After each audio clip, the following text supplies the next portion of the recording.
He's looking for his back-to-back title. EWC is his home and we are all his guests today. Stepping onto the stage, Team Liquid's Magnus Carlsen!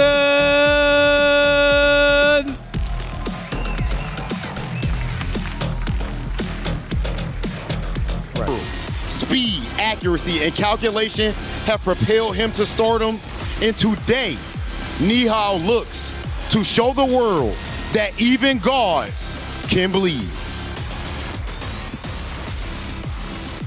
Magnus, you see everyone rising to their feet, excited to see who you're looked at as one of the best players, maybe the best player of all time.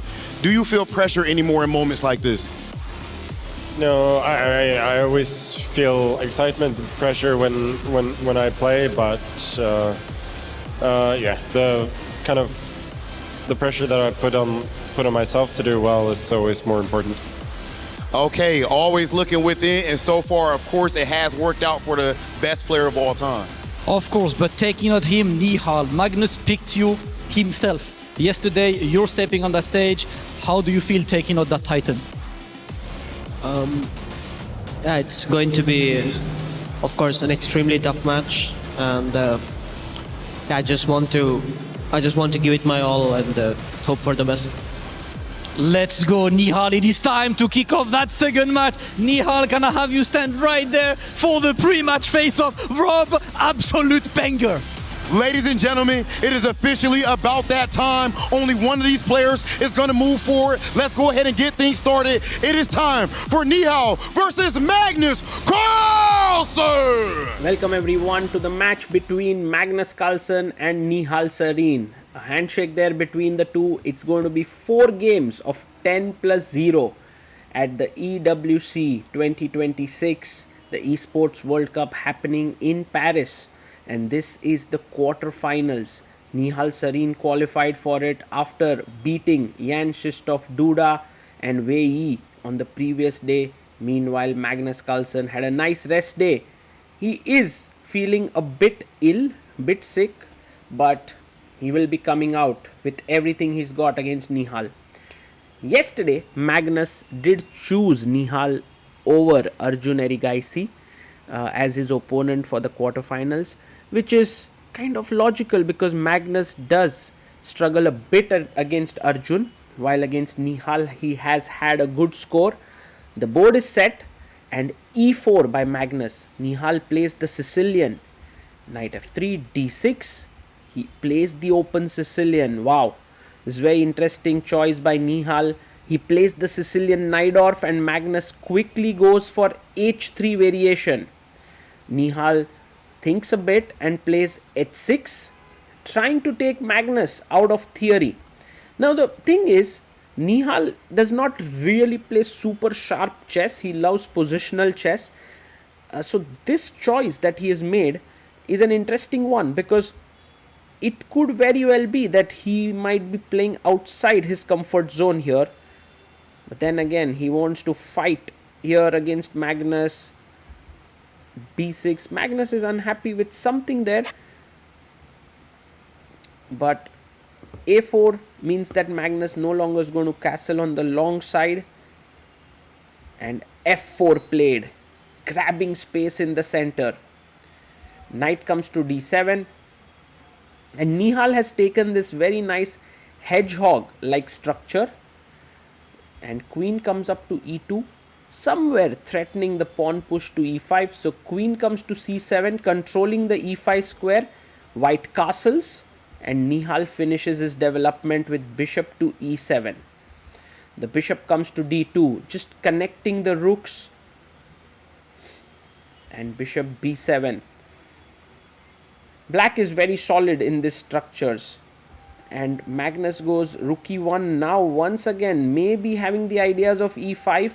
Black castles here. If you push e5, takes, there's the issue of bishop c5 pinning the knight.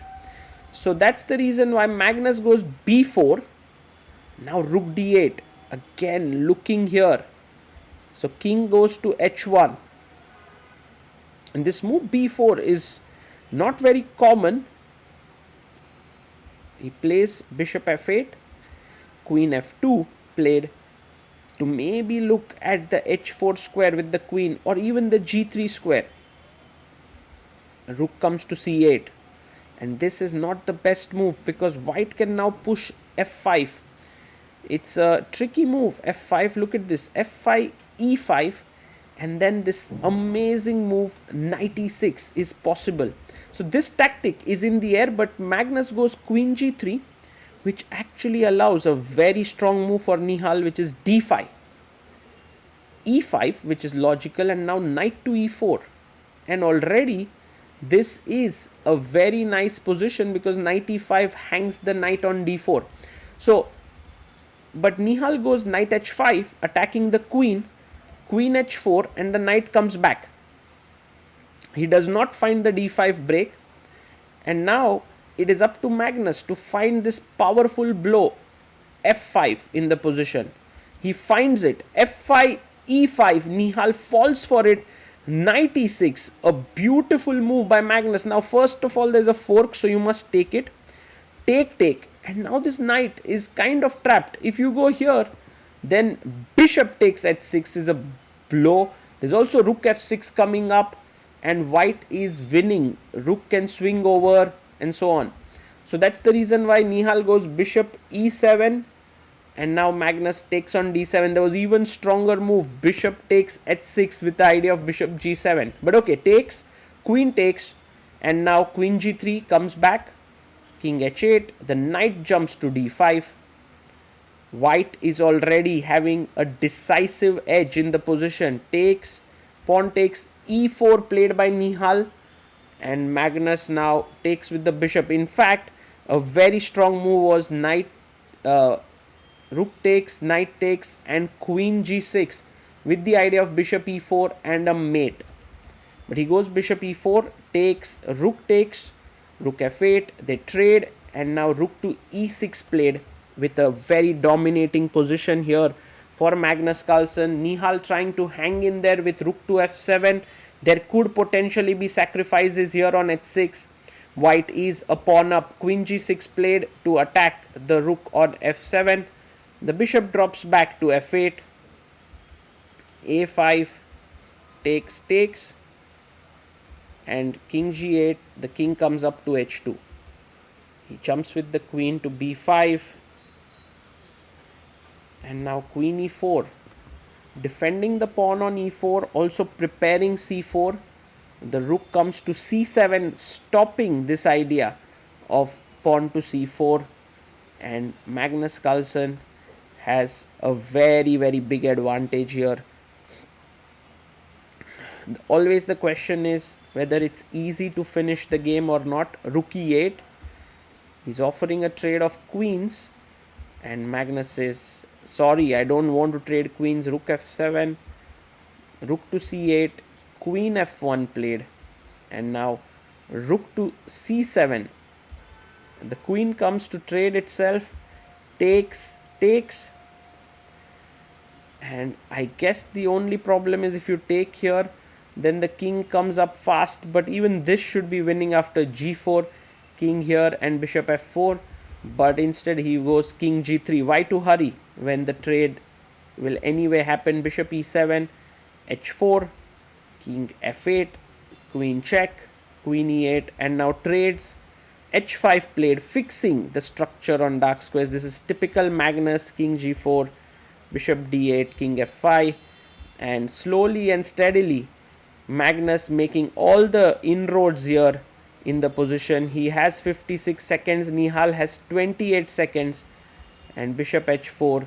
Nihal is running out of moves. There is nothing to move here. He trades the bishops, but after king e4 with the idea of king d4 and c5, it's losing, and Magnus wins the first game. Nihal Sarin did not have really a chance in this one, especially after that knight sacrifice into the center, which means that Magnus now leads the match 1-0. Let's go to the second game now. Nihal will have the white pieces and a chance to come back here. Let's see how he deals with it, and will he be able to put pressure on Magnus. The game 2 is about to begin. and off we go. So Nihal opens with d4. Magnus now plays knight f6. We have the London system, one of Nihal's favorite weapons. Magnus has a choice, e6, d5 or even g6. Many options here. He goes for g6, knight to c3. We have d5 stopping the move e4. The knight jumps in, attacking c7. Knight comes to a6. e3 played, bishop g7, h3 castles, and knight to e4 played. The pawn comes up to c3, and c6, the knight drops back. We have knight to c7, and Nihal quickly develops his bishop to e2. Nihal seems to have gotten a very decent position out of the opening with this solid structure, bishop outside the chain, and now he goes h4. This is Nihal showing that he doesn't want to indulge in a positional battle with Magnus. In fact, he's ready to go all out for the attack. Now Magnus goes knight e6, hitting the bishop. Bishop comes up to e5. Pawn takes pawn, pawn takes pawn, bishop takes bishop taken, and knight takes. So the black king looks a bit weak, and f6 to kick the knight away. Now the knight must move, so knight d3 makes the most sense, because if you go knight f3, then knight f4 is very powerful. So knight d3 stops that. Knight g7 with some ideas of playing e5 at the right time. We have h5, g5, and knight comes up to c2, just improving the position of the knight. And knight comes out to f5 and g4, hitting the knight again on f5. We have knight to h4. Magnus brings his knight to this square. Maybe some ideas of a check. Knight e3 and queen d6 played, so that if f3, there's queen g3 check. Nihal comes in and attacks this pawn. Bishop e6. Taking this pawn here is super risky. Rook f b8. The queen is trapped. So that's the reason why rook h3 played, so that if f3, there's no queen g3. And now f5, opening up the position, should be a very strong move. Let's see what Magnus does here with black. Nihal has managed to create complications that has put Magnus under some thought. a5 played to gain space on the queen side, so that if white were to long castle, there would be a4.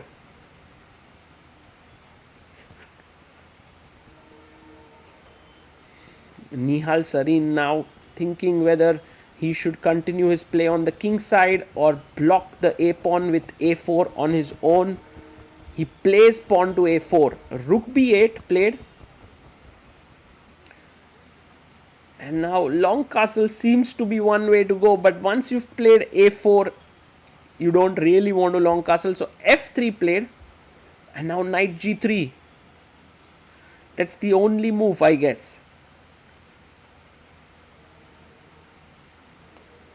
So knight to g3, bishop d1, and now knight takes pawn taken. So that if you take here, bishop h3 and black is winning. So rook takes knight, and he's gotten two knights now for the piece. Actually, this was a mistake to take here. Knight f4 was a very strong move. If you take here, I take back, hitting this, and black is better. But g takes h4 was a bad move, and now white is better. h3 played, king d2, excellent move. King moves to the side, bishop e2, making way for the rook. Can Nihal Sarin inflict a loss on Magnus Carlsen? He has a good position. Rook g8, rook h1.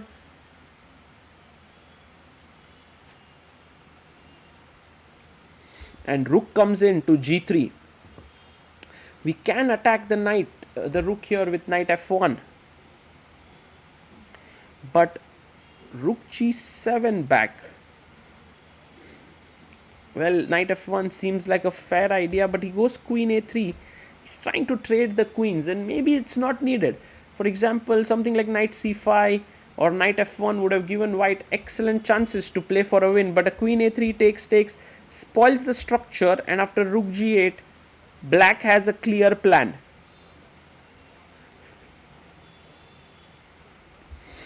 He goes knight f4, bishop drops back, and now you can take the pawn. He jumps in with the e knight to d5, and rook g1, trading off the rooks is the right way to continue. Now rook h2, you have rook 1 g2, and you can repeat already, but he takes here. He gives up his rook and he says, I have 3 pieces for 2 rooks, which should be very good if the position is well coordinated. However, the black rooks are very strong, attacking here, the other rook coming in, and white doesn't have enough compensation here. e5, very powerful move. So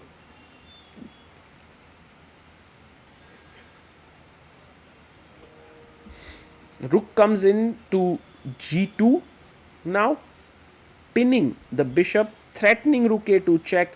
The bishop on e2 is hanging, and so Nihal Sarin really played well, but now under big pressure. He goes king d3, rook e1 should trap the bishop. He goes rook a2, bishop f1, and somehow Nihal Sarin is being tricky, but Magnus is finding all the best moves. Knight e3 back. Now you want to push, so f5 is powerful, but takes, knight takes, rook takes, rook a3, bishop h3, and now rook takes. He attacks the rook comes down, knight d5, and both players playing very quickly. 49 seconds for Nihal, 1 minute 34 for Magnus. The a pawn starts to run, king c4, a3, so strong, knight b4, a2, and this is an unstoppable pawn here. Nihal will have to give up another exchange, and that would be 2 exchanges down with a lost position. So Nihal Sarin thinking there at the board, but he resigns. Magnus Carlsen wins 2-0. You can see the relief on his face after winning that. He knew it wasn't easy, and in the third game Nihal was once again in a must win, but it was a draw. We already have that game on our channel, but this was 2 amazing games by Magnus, fighting chess, and I hope you enjoyed it. Nihal Sarin playing amazingly well for S8UL, finishing in top 8, giving his team 200 points, but once again, just like in 2025, fell to Magnus Carlsen in the quarterfinals.